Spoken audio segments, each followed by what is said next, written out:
Good morning दोस्तों। आज हम 29 जुलाई 2021 का करंट अफेयर पढ़ेंगे जो आपकी आने वाली exam bank, SSC, railway, UPSC आदि के लिए काफ़ी महत्वपूर्ण होगा। आइए हम शुरुआत करते हैं। इससे पहले अगर आपने हमारे चैनल को सब्सक्राइब नहीं किया है तो प्लीज़ सब्सक्राइब कीजिए, लाइक कीजिए एंड ज़्यादा से ज़्यादा अपने दोस्तों को शेयर कीजिए और साथ ही बेल आइकन पर प्रेस कीजिए जिससे आपको हमारे नए वीडियो के नोटिफिकेशन मिलते रहेंगे। आइए हम शुरुआत करते हैं क्वेश्चन नंबर फर्स्ट से। क्वेश्चन नंबर फर्स्ट है, अंतर्राष्ट्रीय बाघ दिवस किस दिन मनाया जाता है? ऑप्शन फर्स्ट है 29 जुलाई, ऑप्शन सेकेंड है 27 जुलाई, ऑप्शन थर्ड है 26 जुलाई, ऑप्शन फोर्थ है 25 जुलाई। तो अंतर्राष्ट्रीय बाघ दिवस कब मनाया जाता है? तो वो मनाया जाता है, ऑप्शन नंबर फर्स्ट है 29 जुलाई को। इस दिन को ग्लोबल टाइगर्स डे भी कहा जाता है। यह दिन हर वर्ष बाघ संरक्षण के प्रति जागरूकता बढ़ाने के लिए मनाया जाता है। अंतर्राष्ट्रीय बाघ दिवस की शुरुआत 2010 में सेंट पीटर्सबर्ग टाइगर समिट में की गई थी। तो जो टाइगर दिवस है उसकी शुरुआत कब की गई थी? 2010 में की गई थी और हर वर्ष कब मनाया जाता है? 29 जुलाई को मनाया जाता है। क्वेश्चन नंबर सेकेंड है, देवर्णीय योजना किस राज्य द्वारा शुरू की गई है? ऑप्शन फर्स्ट है उत्तराखंड, ऑप्शन सेकेंड है हिमाचल प्रदेश, ऑप्शन थर्ड है मध्य प्रदेश, ऑप्शन फोर्थ है महाराष्ट्र। तो देवर्णी योजना भी किस राज्य द्वारा शुरू की गई है? तो वो है ऑप्शन नंबर थर्ड है मध्य प्रदेश द्वारा। मध्य प्रदेश में आयुष को बढ़ावा देने और इसे रोजगार से जोड़ने के लिए सरकार ने देवारण्य योजना बनाई है। यह योजना राज्य के आदिवासी क्षेत्रों में रहने वाले लोगों को रोजगार प्रदान करने के लिए बनाई गई है। देवारण्य योजना के माध्यम से प्रदेश में आयुष दवाओं के उत्पादन के लिए एक संपूर्ण मूल्य श्रृंखला विकसित की जाएगी। तो किसने शुरू की गई है इस योजना को? मध्य प्रदेश राज्य सरकार ने। अगर हम बात करें अभी मध्य प्रदेश के जो राज्यपाल बने थे नए, वो कौन थे? मंगू भाई छगन भाई पटेल को बनाया गया था। और वहाँ के मुख्यमंत्री कौन है? शिवराज सिंह चौहान। और किसने शुरू की है अभी? मध्य प्रदेश सरकार ने। क्वेश्चन नंबर थर्ड है, जुलाई 2021 में लेबनान के नए निर्वाचित प्रधानमंत्री के रूप में किसे नियुक्त किया गया है? ऑप्शन फर्स्ट है नजीब मिकाती, ऑप्शन सेकेंड है स्टीफन लॉफ्वेन, ऑप्शन थर्ड है अबी अहमद, ऑप्शन फोर्थ है एरियल हेनरी। तो अभी हाल ही में लेबनान के नए प्रधानमंत्री के रूप में किसे नियुक्त किया गया है? तो वो है ऑप्शन नंबर फर्स्ट है नजीब मिकाती को। अरबपति व्यवसायी नजीब मिकाती को लेबनान के नए निर्वाचित प्रधानमंत्री के रूप में नियुक्त किया गया है। 9 महीने के राजनीतिक गतिरोध और राष्ट्रपति ओन के साथ विवाद के बाद साद हिररी के निर्वाचन प्रधानमंत्री पद से इस्तीफा देने के ठीक 11 दिन बाद उनकी नियुक्ति की गई है। मिकाती त्रिपोली का प्रतिनिधित्व करने वाले एक सांसद है और M1 ग्रुप नामक बहु अरब समूह के मालिक भी है। तो इनकी जो कंपनी का नाम है वो क्या है? M1 समूह है। इनकी जो ये जिस कंपनी से का है ये मालिक है उसका नाम क्या? M1 समूह। इनको हाल ही में लेबनान का प्रधानमंत्री नियुक्त किया गया। अगर हमने लेबनान की राजधानी की बात करें तो बेरूत है और वहाँ की जो मुद्रा है वो क्या है? लेबनानी पाउंड है। और अभी किसको बनाया गया वहाँ का प्रधानमंत्री? नजीब मिकाती को बनाया गया है। क्वेश्चन नंबर फोर्थ है, हाल ही में किस देश ने अपनी खुद की क्रिप्टो करेंसी लॉन्च करेगा? ऑप्शन फर्स्ट है अमेरिका, ऑप्शन सेकेंड है न्यूजीलैंड, ऑप्शन थर्ड है रूस, ऑप्शन फोर्थ है नाइजीरिया। तो हाल ही में कौन सा देश है जो अपनी खुद की क्रिप्टो करेंसी लॉन्च करेगा? तो वो है ऑप्शन नंबर फोर्थ है नाइजीरिया। नाइजीरिया ने अक्टूबर 2021 में अपनी खुद की क्रिप्टो करेंसी लॉन्च करने की योजना बनाई है जिसे उसने क्या नाम दिया गया है? नायरा नाम दिया गया है। तो उसकी जो करेंसी का नाम होगा वो क्या होगा? नायरा उसकी करेंसी का नाम होगा। नाइजीरिया ने फरवरी 2021 में अपने बैंकों और वित्तीय संस्थानों को क्रिप्टो करेंसी में लेन देन करने या सुविधा प्रदान करने पर रोक लगा दिया था।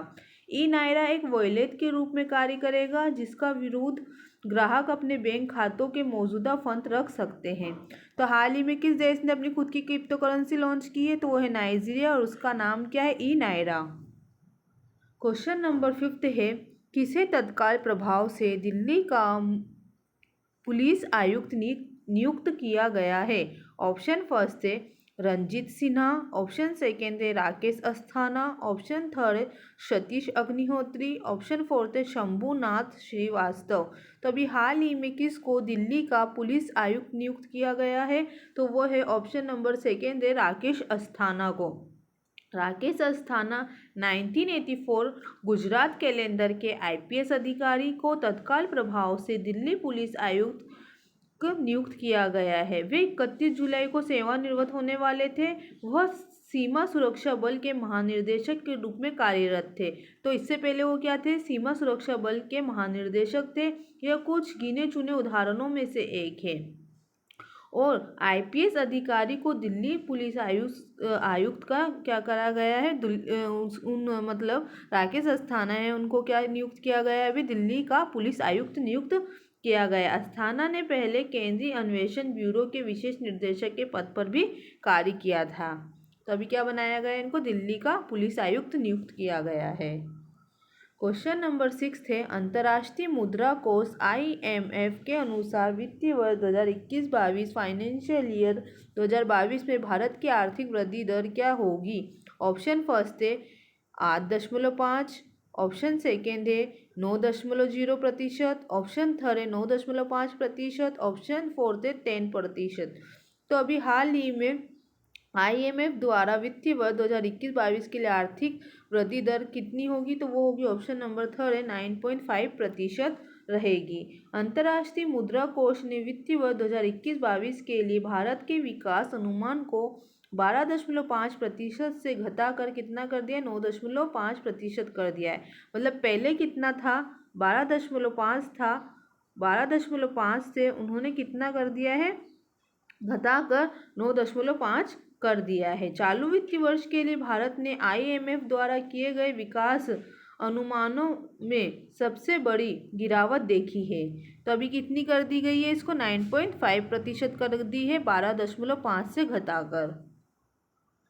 क्वेश्चन नंबर 7 है, किस देश के विदेश मंत्री एंटनी ब्लिंकन ने 28 जुलाई 2021 को नई दिल्ली में विदेश मंत्री डॉक्टर एस जयशंकर से बातचीत की?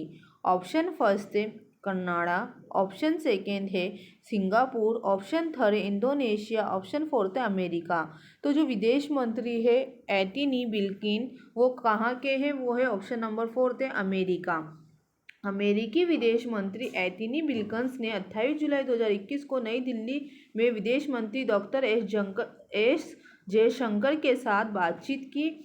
कोविड-19 महामारी से उभरने सहित आपसी हित के क्षेत्रीय और वैश्विक मुद्दों पर भी चर्चा करेंगे। वह भारत की 2 दिवसीय यात्रा 27 जुलाई 2021 को नई दिल्ली पहुंचे थे। अमेरिकी विदेश मंत्री का पदभार संभालने के बाद उनकी यह पहली भारत की यात्रा होगी। और वो किससे मिलेंगे? यहाँ आकर डॉक्टर एस जयशंकर से बातचीत करेंगे। क्वेश्चन नंबर 8 है, हाल ही में नंदू नाटेकर का निधन हो गया है। वह किस खेल से संबंधित थे? ऑप्शन फर्स्ट है हॉकी, ऑप्शन सेकेंड है बैडमिंटन, ऑप्शन थर्ड है फुटबॉल, ऑप्शन फोर्थ है क्रिकेट। तो जो नंदू नाटेकर है उनका हाल ही में निधन हो गया है और वो किस खेल से संबंधित थे? तो वो ऑप्शन नंबर सेकेंड है बैडमिंटन। महान बैडमिंटन खिलाड़ी थे ये और जुलाई 2021 में इनका निधन हो गया है। इन्होंने 15 साल के कैरियर में नाटेकर ने 100 से अधिक राष्ट्रीय और अंतर्राष्ट्रीय खिताब जीते हैं। इन्होंने 6 बार राष्ट्रीय एकल खिताब भी जीता है। नाटेकर 1956 में अंतर्राष्ट्रीय खिताब जीतने वाले पहले भारतीय खिलाड़ी बन गए थे। तो इन्होंने सबसे पहले जो अंतर्राष्ट्रीय खिताब जीता था वो कब जीता था? 1956 में जीता था। वह अर्जुन पुरस्कार प्राप्त करने वाले भी पहले भारतीय खिलाड़ी थे ये, और इनका हाल ही में निधन हो गया है। क्वेश्चन नंबर 9 है, हाल ही में किस राज्य में पहला खेल विश्वविद्यालय स्थापित किया जाएगा? ऑप्शन फर्स्ट है उड़ीसा, ऑप्शन सेकेंड है उत्तराखंड, ऑप्शन थर्ड है बिहार, ऑप्शन फोर्थ है मध्य प्रदेश। ऑप्शन फोर्थ है उत्तर प्रदेश। हाल ही में पहला खेल विश्वविद्यालय कहाँ पर स्थापित किया जाएगा? तो वो है ऑप्शन नंबर थर्ड है बिहार में। बिहार विधानसभा ने राज्य के पहले खेल विश्वविद्यालय की स्थापना के लिए 27 जुलाई 2021 को एक विधेयक पारित किया था। तो एक विधेयक कब पारित किया गया था? 27 जुलाई को एक विधेयक पारित किया गया था, कहाँ पर? बिहार में पहला खेल विश्वविद्यालय बनाने के लिए। इस विश्वविद्यालय में कम से कम 33.3% सीटें महिलाओं के लिए आरक्षित होगी। तो महिलाओं के लिए इसमें कितनी सीटें आरक्षित की गई? 33.3%। बिहार में खेल से जुड़े सभी संस्थान, प्रशिक्षण केंद्र और शारीरिक शिक्षा के कॉलेज इस नए विश्वविद्यालय से संबद्ध होंगे, जो देश का ऐसा 6वां विश्वविद्यालय होगा। तो अगर देश की बात करें तो ये देश का कौन सा ऐसा विश्वविद्यालय होगा? 6वां ऐसा विश्वविद्यालय होगा। क्वेश्चन नंबर 10 है, दिसंबर 2021 में बिम्स्टेक शिखर सम्मेलन कहाँ आयोजित किया जाएगा? ऑप्शन फर्स्ट है भारत, ऑप्शन सेकेंड है श्रीलंका, ऑप्शन थर्ड है नेपाल, ऑप्शन फोर्थ है बांग्लादेश। तो अभी जो बिम्स्टेक शिखर सम्मेलन होगा दिसंबर 2021 में, वो कहाँ आयोजित किया जाएगा? तो वो है ऑप्शन नंबर सेकेंड है श्रीलंका में। श्रीलंका में दिसंबर 2021 में शुरुआत में बिम्स्टेक शिखर सम्मेलन आयोजित करने का प्रस्ताव रखा गया। यह समूह का 5वां ऐसा शिखर सम्मेलन होगा। श्रीलंका समूह का अध्यक्ष है और उसने पहले अगस्त 2021 में शिखर सम्मेलन आयोजित करने का प्रस्ताव रखा था। बिम्स्टेक बहुक्षेत्रीय तकनीकी और आर्थिक सहयोग के लिए बंगाल की खाड़ी की पहल में 7 सदस्य इसमें कौन कौन से होते हैं? बिम्स्टेक में भारत, नेपाल, भूटान, बांग्लादेश, म्यांमार, थाईलैंड और श्रीलंका इसमें होते हैं। तो अभी इसका आयोजन कौन करेगा? तो इसका आयोजन श्रीलंका करेगा दिसंबर में। क्वेश्चन नंबर 11 है, जुलाई 2021 में किसने जानकारी दी है कि भविष्य में राज्य में बाढ़ की स्थिति न हो, इसके लिए उपाय करने के लिए समिति का गठन किया जाएगा? ऑप्शन फर्स्ट है उद्धव ठाकरे, ऑप्शन सेकेंड है अजीत पवार, ऑप्शन थर्ड है भगत सिंह कोश्यारी, ऑप्शन फोर्थ है नारायण राणे। तो अभी हाल ही में कौन सी राज्य सरकार है जिसने भविष्य में राज्य के बाढ़ की स्थिति न हो, इसके लिए उपाय के लिए एक समिति का गठन किया जाएगा? तो किसने बताया था ये? तो वो है ऑप्शन नंबर सेकेंड है अजीत पवार। महाराष्ट्र के उप मुख्यमंत्री अजीत पवार ने जानकारी दी है कि भविष्य में राज्य में बाढ़ की स्थिति न हो, इसके लिए उपाय करने के लिए एक समिति का गठन किया जाएगा। समिति राज्य में कुल संभावित खाड़ी क्षेत्रों की समीक्षा करेगी। कोल्हालपुर और संगाली कस्बों को भारी नुकसान हुआ है, जहां घरों, संपत्तियों, दुकानों और कृषि को भारी क्षति पहुंची है। इसके लिए एक समिति का गठन किया जाएगा। क्वेश्चन नंबर 12 है, खबरों में रही भारतीय महिला मुक्केबाज लवलीना बोरगोहेन किस राज्य से है? ऑप्शन फर्स्ट है असम, ऑप्शन सेकेंड है मणिपुर, ऑप्शन थर्ड है त्रिपुरा, ऑप्शन फोर्थ है मेघालय। तो अभी हाल ही में जो चर्चा में रही महिला मुक्केबाज लवलीना बोरगोहेन, उसका संबंध किस राज्य से है? तो वो है ऑप्शन नंबर फर्स्ट है असम से। वे ओलंपिक में महिलाओं की वॉटरवेज श्रेणी के क्वार्टर फाइनल में पहुंच गई है और इनका संबंध किस राज्य से? असम राज्य से है। क्वेश्चन नंबर 13 है, कोविड-19 महामारी 2020-21 और 21-22 के दौरान प्रधानमंत्री गरीब कल्याण अन्न योजना के तहत कितने लाख टन से अधिक खाद्यान्न आवंटित किया गया? ऑप्शन फर्स्ट है 600, ऑप्शन सेकेंड है 500, ऑप्शन थर्ड है 400, ऑप्शन फोर्थ है 300। तो अभी हाल ही में कोविड-19 महामारी 2020-21 और 21-22 के दौरान प्रधानमंत्री गरीब कल्याण अन्न योजना के तहत कितने लाख आवंटित किए जाएंगे? तो वो है ऑप्शन नंबर फर्स्ट है 600 लाख टन इसमें आवंटित किए जाएंगे।